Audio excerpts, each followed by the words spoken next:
So with Bruno's presentation, we're going to continue our move along the spectrum from just ecosystems to ecosystems and people and ecosystems with people. So Bruno Locatelli is an environmental scientist at Cirad.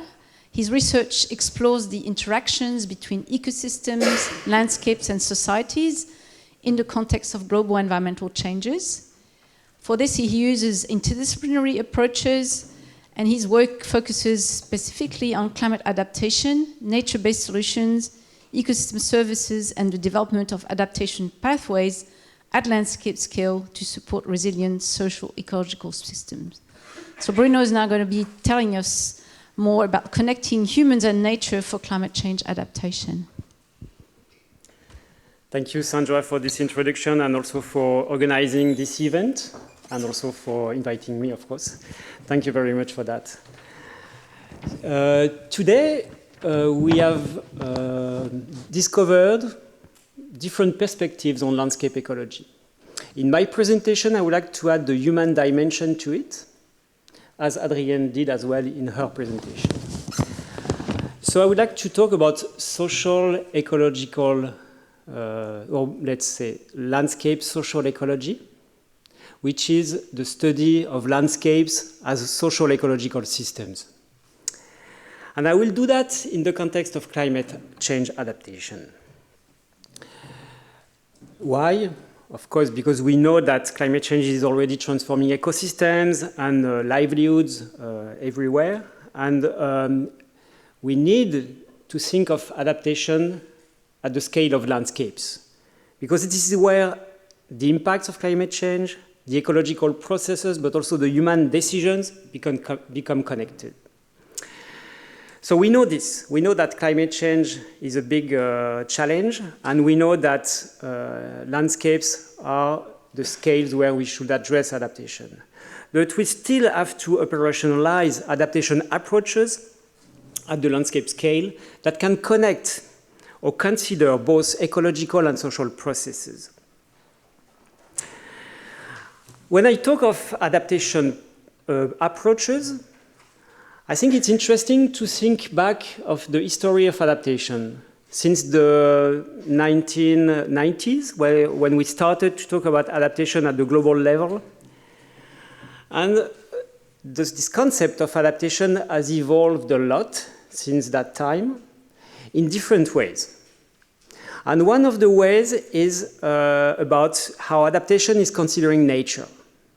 At the beginning, adaptation was basically an engineer approach about protecting society from nature by building dikes, levees, dams, and so on. So it was basically relying on technology and infrastructure, something that is sometimes called technofix.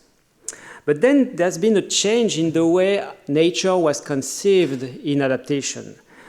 So we started to see the development of the so-called nature-based solutions for adaptation, as you can see in the middle part of this slide. So the question was more how to adapt with nature. You can see examples of green roofs, rain gardens in cities. And now new approaches are emerging, and they are trying to consider adaptation within nature, so adapting people in the context of nature. So in those new approaches, we try to have a social ecological perspective on adaptation. I'm going to talk about that. But first, I would like to explain a little bit using examples what nature-based adaptation to climate change is.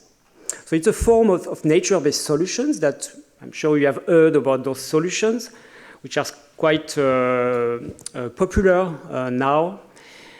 And so the assumption behind nature-based adaptation to climate change is that biodiversity and ecosystem services help society adapt to climate change.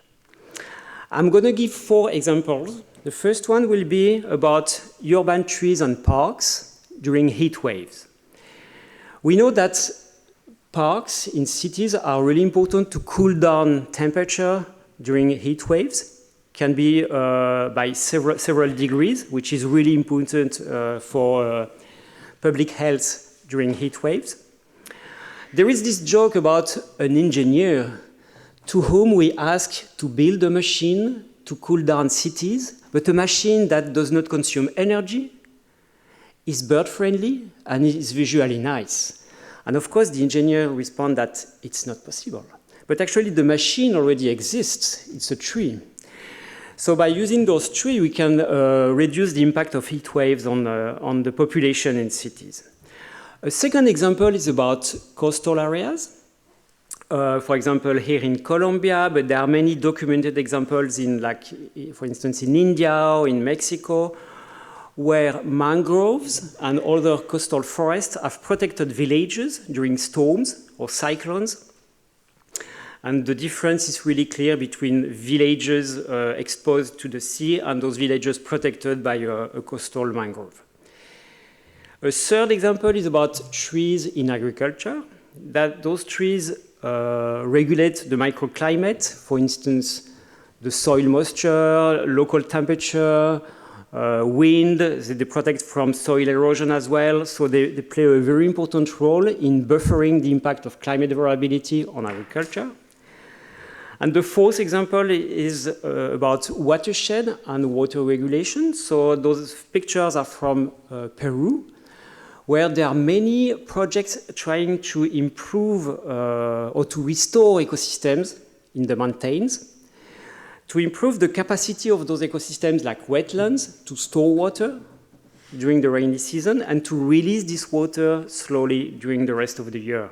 So it can be with wetlands and peatlands, but also native forests that will increase water infiltration into the soil. So I've given 4 examples of nature-based adaptation to climate change. And basically, if we want to summarize those 4 examples in a simple framework, this is a framework with ecosystem providing ecosystem services, such as water regulation, to the society. The society will see its vulnerability reduced, and in return, society will manage ecosystem. So this is, for instance, a city restoring a wetland upstream because the wetland is providing water regulation to the city, which will face less water scarcity. So this framing is important, it's relevant, it has been very useful in developing nature-based adaptation to climate change in many places in the world, even if the framework was not explicit all the time, but the discussions were around this framework.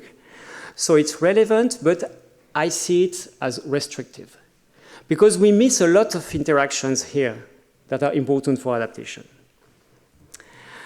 So indeed, adaptation is a social-ecological process. It's not about only the ecology or the society, it's about a lot of relations. First, social-ecological relations between people and nature. For example, people manage ecosystems, those ecosystems provide ecosystem services. This is what I have shown in the previous slide. But there are many other relations that I will describe later. But to understand adaptation, we need also to understand social relationships between people. For example, in many adaptation initiatives in the world, people collaborate, they co-create new knowledge, they develop alternative livelihoods to adapt to climate change. So this is the result of social interactions. And finally, we need to consider ecological relations. We have seen many examples of this today during the other presentations, like, for instance, the redundancy of functions, connectivity in landscape, and so on. So we need to consider all those 3 types of relations to talk about adaptation at the landscape level. That's why I'm proposing to have a new perspective on adaptation, which is about relationality.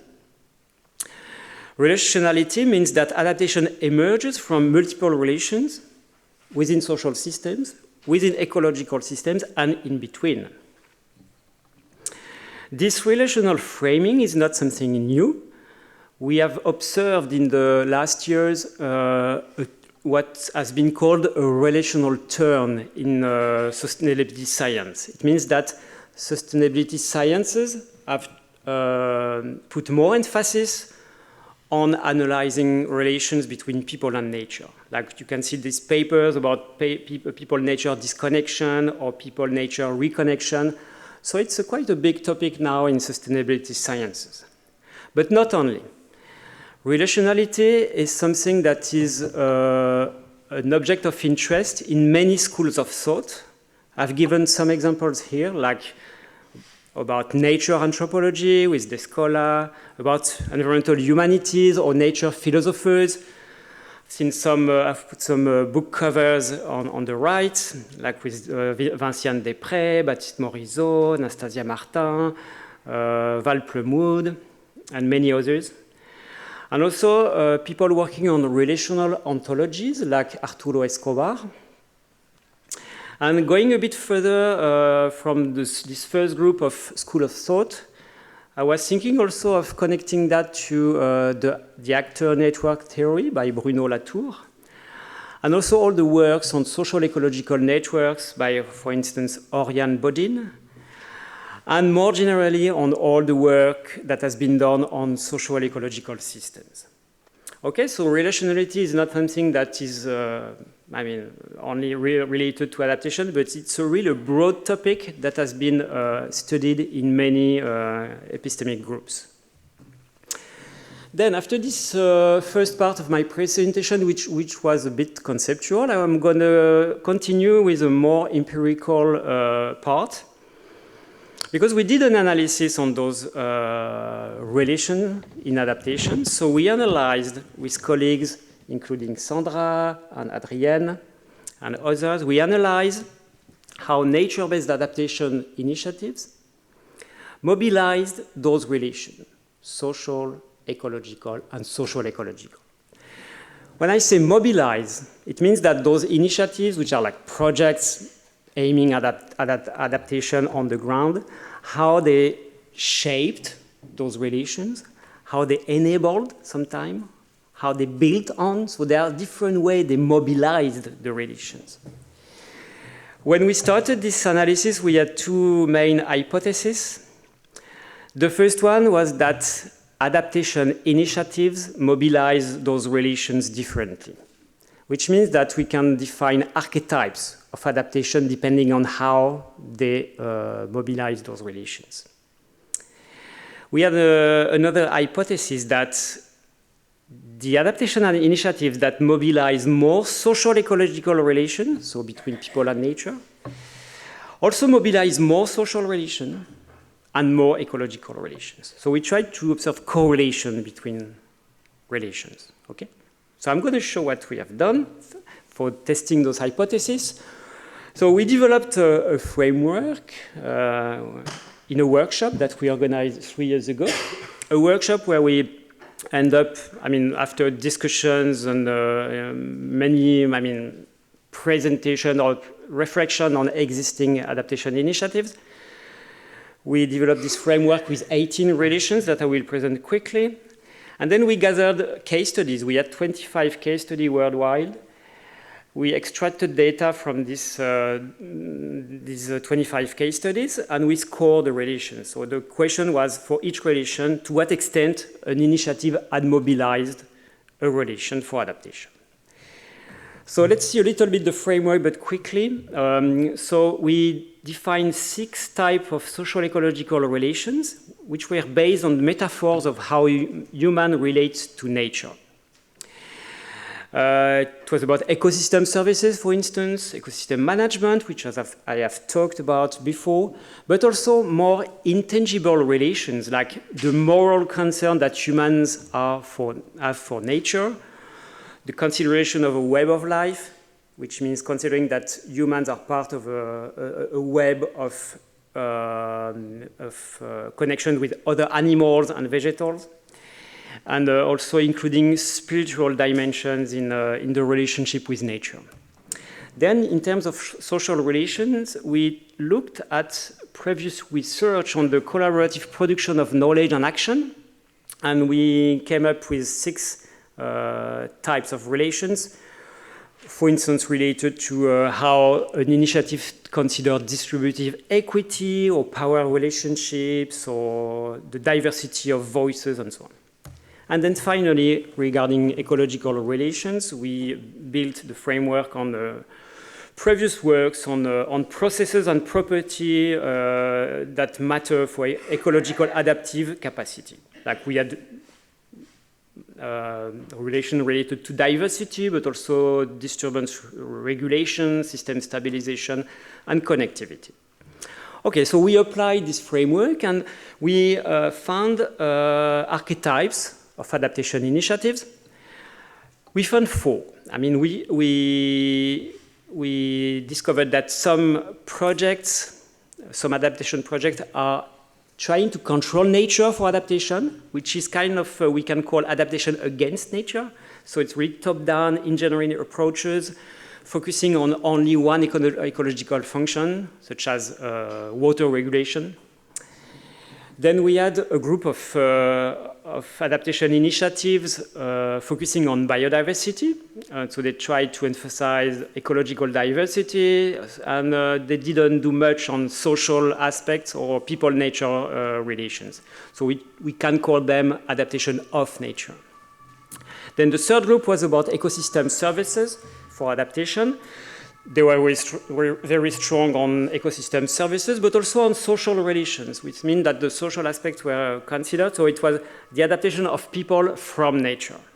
And finally, we found an interesting group of initiatives performing on all dimensions. So they were mobilizing a diversity of relations, and which is what we can call adaptation within nature. I'm going to give an example of those integrated approaches. This is an example in Peru. In Peru, in many places in the Andes, there are projects trying to what they call sowing and harvesting water.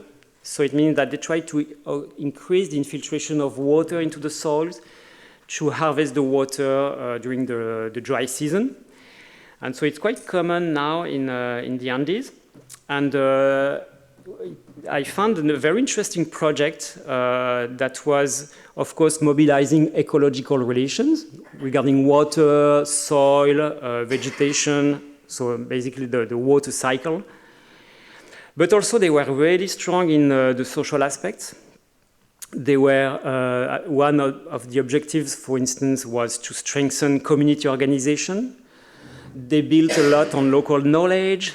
They built the trust among participants in the project, and they worked also on cultural affirmation, like organizing festivals, the water festival, for instance. And for the social ecological relations, they were also cultivating a lot of different relations, like fostering the respect and reciprocity. So, like nature brings benefits, or nature helps humans, but in return, humans help nature. They were also adding a very strong spiritual dimension to the project, using rituals. And they were building on the Andean cosmovision, so the world view of local people. And of course, there was a utilitarian part of it, because it was also about using water for production. But it was not the main aspect of the social ecological relations.